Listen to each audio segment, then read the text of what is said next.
Hello friends, how are you and welcome to my channel Hami TV. 2019 की top rating movie Joker की ending को आज मैं complete explain करूंगा। तो सबसे पहले तो आपको ये डाउट होगा कि इस फिल्म में कौन सी चीज़ असली में हुई हैं और कौन सी सिर्फ आथर की इमेजिनेशन है। तो मैं आपको बता दूं कि आपके सारे डाउट आज की वीडियो के एंड में और आने वाली मूवी बैटमैन 2021 में क्लियर हो जाएंगे। तो चलते हैं जोकर मूवी की एक्सप्लेनेशन की तरफ। जोकर मूवी में ये दिखाया गया है कि हमारी सोसाइटी दो हिस्सों में बटी हुई है, एक जिसमें पैसे वाले लोग रहते हैं और दूसरा जिसमें गरीब लोग रहते हैं।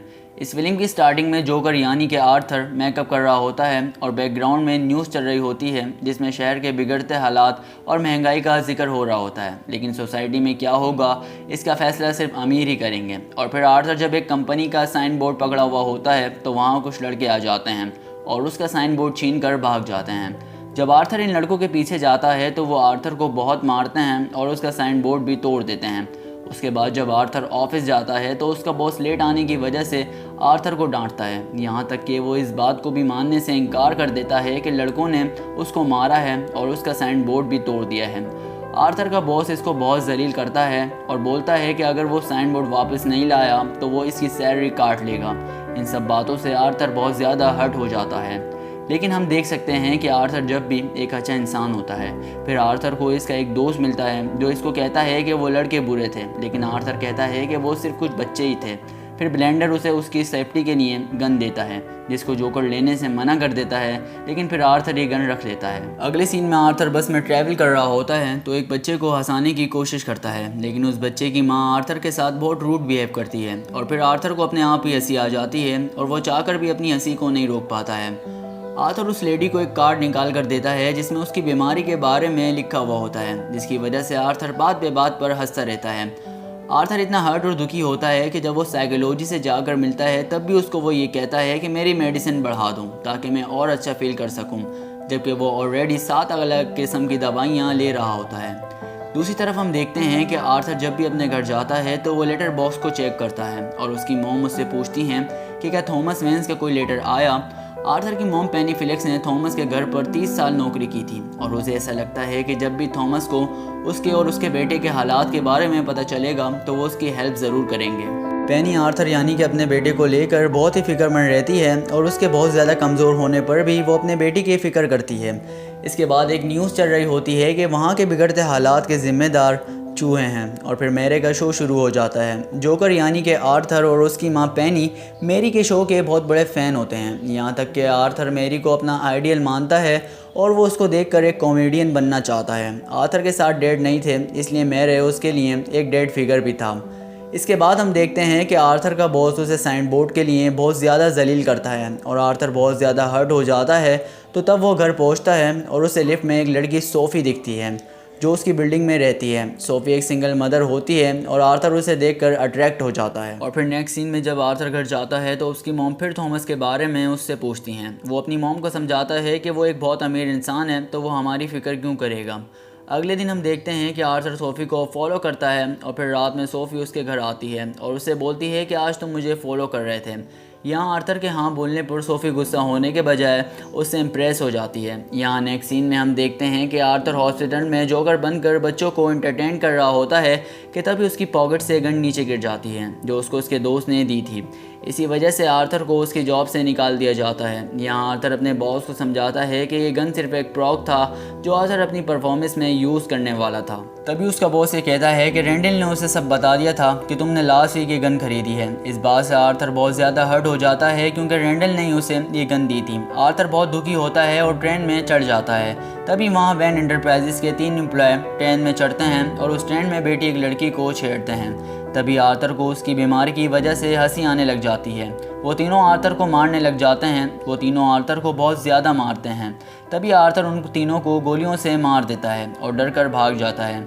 आर्थर भागते भागते एक वॉशरूम में चला जाता है और वहाँ नाचने लग जाता है। यहाँ हम देखते हैं कि आर्थर उन लोगों को मारने के बाद डरने के बजाय अच्छा फील करने लगता है और आर्थर मर्डर को एंजॉय करने लग जाता है और अब आर्थर माशरे की वजह से एक साइको क्रिमिनल बन चुका था। इसके आगे हम देखते हैं कि थॉमस वेन्स का न्यूज़ चैनल में इंटरव्यू आ रहा होता है जिसमें वो ट्रेन में मारे गए इंसानों को अच्छा बता रहा होता है।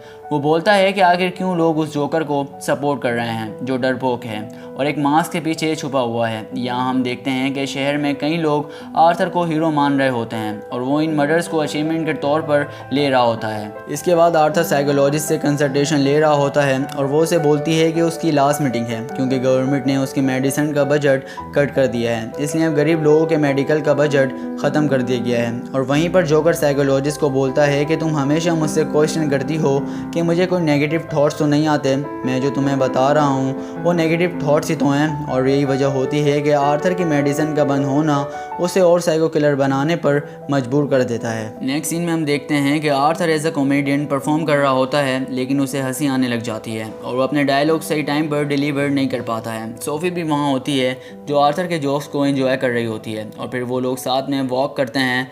जब आर्थर घर जाता है तो उसकी माँ उसे एक लेटर देती है और बोलती है कि वो ये लेटर थॉमस को पोस्ट कर दे। आर्थर जब ये लेटर खोलता है तो उसमें लिखा होता है कि आर्थर थॉमस का ही बेटा है। ये सुनकर आर्थर बहुत ज़्यादा दुखी होता है और अपनी माँ पर गुस्सा करता है कि उसने उसे पहले क्यों नहीं बताया। और फिर पेनी आर्थर को बोलती है कि थॉमस एक पावरफुल इंसान है और पेनी और थॉमस एक दूसरे से प्यार करते थे, पर यह बात वो लोग सोसाइटी के सामने नहीं ला सकते थे। और पेनी ने लेटर पर साइन करके भी दिया था कि वो ये बात किसी को भी नहीं बताएगी। आर्थर थॉमस के घर जाता है और वहाँ वो छोटे ब्रूस वेन यानी कि बैटमैन से मिलता है। अब ये बैटमैन का क्या सीन है ये मैं आपको वीडियो के एंड में बताऊँगा। वो उसे मैजिक ट्रिक दिखाकर खुश करने की कोशिश करता है। तभी वहाँ अल्फ्रेड आ जाता है जो कि ब्रूस को एक अनजान इंसान से दूर करता है।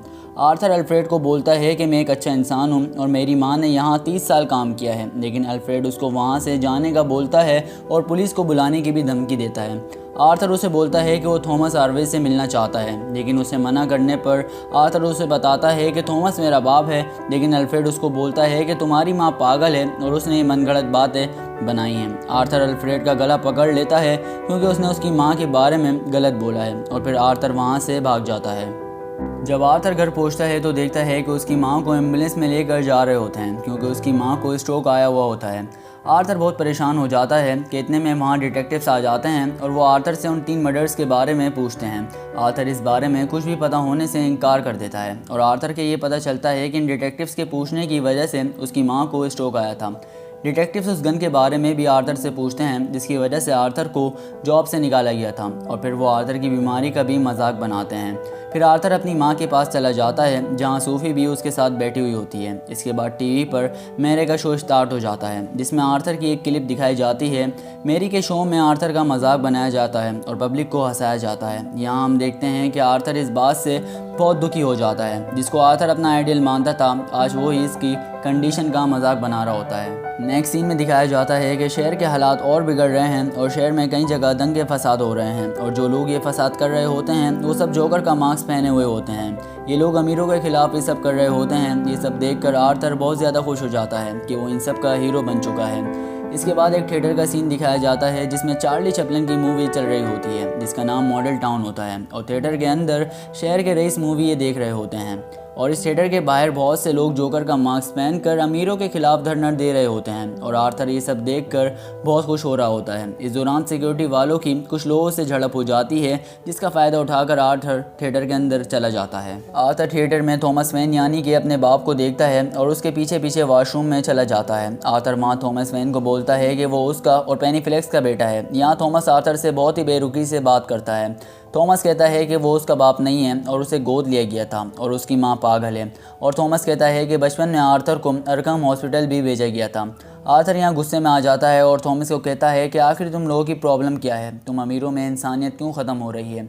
ये बात है आर्थर थॉमस और अमीरों के लिए बोल रहा होता है कि इसी दौरान आर्थर को हंसी आने लग जाती है। थॉमस आर्थर को पंच मारता है और कहता है कि नेक्स्ट टाइम अगर तुमने मेरे बच्चे को कुछ भी कहा तो तुम्हें जान से मार दूंगा और फिर वो आर्थर को उस थिएटर से बाहर फेंकवा देता है। लेकिन ये सीन मूवी में नहीं दिखाया गया है, ये सीन सिर्फ मूवी के फर्स्ट ट्रेलर में ही दिखाया गया था। यहाँ आर्थर इतना हर्ट होता है कि वो खुद को फ्रिज में बंद करके मेंटली डिस्टर्ब करता है। इस दौरान आर्थर के फ़ोन पर एक मैसेज आ रहा होता है जिसमें डिटेक्टिव मर्डर के सिलसिले में आर्थर से मिलना चाहते हैं इसी दौरान आर्थर को मेरे के शो से कॉल आता है और पिछले हफ्ते जो क्लिप आर्थर की इस शो में चलाई गई थी उसकी वजह से इस शो की टीआरपी बढ़ गई थी और इसी वजह से आर्थर को इस शो में इन्वाइट किया जाता है। इसके बाद आर्थर अरकाम हॉस्पिटल जाता है और वहाँ जाकर प्लग से अजीबोगरीब सवाल करता है। वो इससे पूछता है कि इस असाइलम में सब पागल भी हैं या क्रिमिनल भी हैं और आर्थर उसको बताता है कि उसने 3 लोगों को हर्ट किया था और इस बात पर उसे बिल्कुल भी बुरा नहीं लगा। क्लर्क आर्थर को बोलता है कि आर्थर को डॉक्टर की ज़रूरत है। यहाँ हम देखते हैं कि क्लर्क पेनी की फ़ाइल में जब ये देखता है कि उसे अपने बेटे को नुकसान पहुँचाया है तो वो आर्थर को वो फ़ाइल देने से मना कर देता है। आर्थर उससे फ़ाइल छीन कर भाग जाता है जिसमें पेनी के पर्सनल डिसऑर्डर, उसका बर्ताव और एडॉप्शन के पेपर्स होते हैं। इस फाइल में ये भी लिखा होता है कि पेनी का बॉयफ्रेंड उसे उसके बच्चे के सामने एब्यूज़ करता था और इसी वजह से उसे सिर पर चोट लगी थी। अगले सीन में हम पेनी के यंगर वर्जन को देखते हैं जिसमें वो बता रही होती है कि थॉमस सच छुपाने के लिए ये सब झूठ बना रहा है, जिससे ये पता चलता है कि पेपर्स झूठे बनवाए गए थे। आर्थर जब ये पेपर्स देखता है तो वो बिल्कुल टूट जाता है जब उसे पता चलता है कि पूरी दुनिया में उसकी सबसे अजीम चीज़ उसकी माँ भी उसकी अपनी नहीं है। तो आर्थर सीधा सोफ़ी के घर जाता है और वहाँ सोफ़ी उसे देखकर डर जाती है और उसे वहाँ से जाने का कहती है, जिससे हमें पता चलता है कि सोफ़ी आर्थर की गर्लफ्रेंड नहीं थी बल्कि आर्थर की जस्ट इमेजिनेशन थी। हम देखते हैं कि आर्थर वहाँ से निकल कर अपने अपार्टमेंट जाता है और वहाँ उसके पीछे पुलिस और एम्बुलेंस के सायरन की आवाज़ें आ रही होती हैं। ये इस बात का भी तरफ साइन होता है कि शायद आर्थर ने सोफ़ी को मार दिया है। नेक्स्ट सीन में आर्थर हॉस्पिटल में अपनी माँ के पास होता है और उसे भी मार देता है और फिर हम देखते हैं कि आर्थर जोकर का मेकअप कर रहा होता है और उसे अपनी माँ की तस्वीर मिलती है जिसके पीछे थॉमस उसकी माँ की स्माइल की तारीफ़ कर रहा होता है।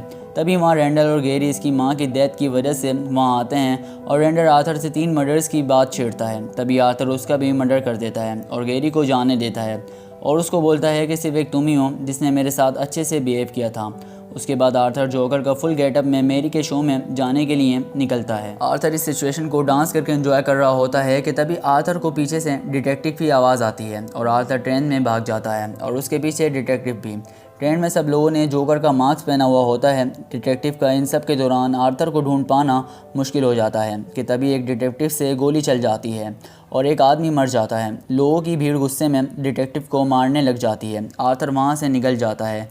नेक्स्ट सीन में आर्थर न्यूज़ में ये देखता है कि 2 डिटेक्टिव्स तशद्दुद से ज़ख्मी हो चुके हैं। इतने में मेरे वहाँ आ जाता है। आर्थर उससे ये कहता है कि जब वो आर्थर को शो में इंट्रोड्यूस करें तो जोकर के नाम से करें। आर्थर शो में बताता है कि वैन एंटरप्राइजेस के 3 लोगों को भी उसने ही मारा था क्योंकि वो इसी लायक थे, लेकिन उन लोगों को मारना भी एक जोक था क्योंकि उनकी मौत पर थॉमस ने टीवी पर आकर बोला था कि उनकी मौत के एक मायने रखती है, लेकिन मैं मर जाऊं तो किसी को भी कोई फ़र्क नहीं पड़ता। वो ये भी कहता है कि सोसाइटी बहुत घटिया हो चुकी है, गरीबों को रोज़ कुचला जाता है और सिर्फ अमीरों की ही सुनी जाती है और सबको सिर्फ अपनी अपनी पड़ी है। तुमने भी अपने फ़ायदे के लिए मेरी वीडियोज़ का इस्तेमाल किया था।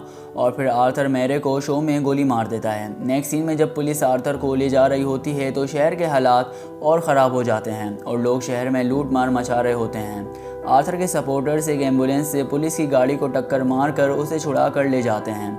आर्थर एक गाड़ी पर चढ़ता है और अपने ब्लड से अपने चेहरे पर स्माइल बनाता है।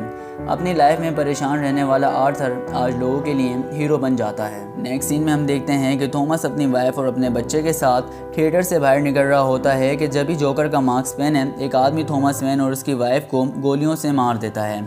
मूवी के लास्ट सीन में आर्थर मेंटल असाइलम में होता है और साइकोलॉजिस्ट के सामने हंस रहा होता है और फिर ब्रूस वेन को उसके पेरेंट्स की बॉडी के साथ दिखाया जाता है। वो अकेला वहाँ पर खड़ा होता है और वहीं से ही बैटमैन की कहानी शुरू हो जाती है और हम उम्मीद करते हैं कि ये राज द बैटमैन मूवी में खुल जाएगा जो कि 2021 में रिलीज़ होगी। तो दोस्तों यही थी आज की वीडियो। अब मैं मिलता हूँ आपसे अगली वीडियो में एक नई मूवी के साथ। तो मज़ीद इन्फॉर्मेटिव वीडियोज़ के लिए आप हमारे चैनल को सब्सक्राइब कर दीजिए और साथ ही मौजूद बेल बटन के आइकॉन को भी प्रेस कर दीजिए।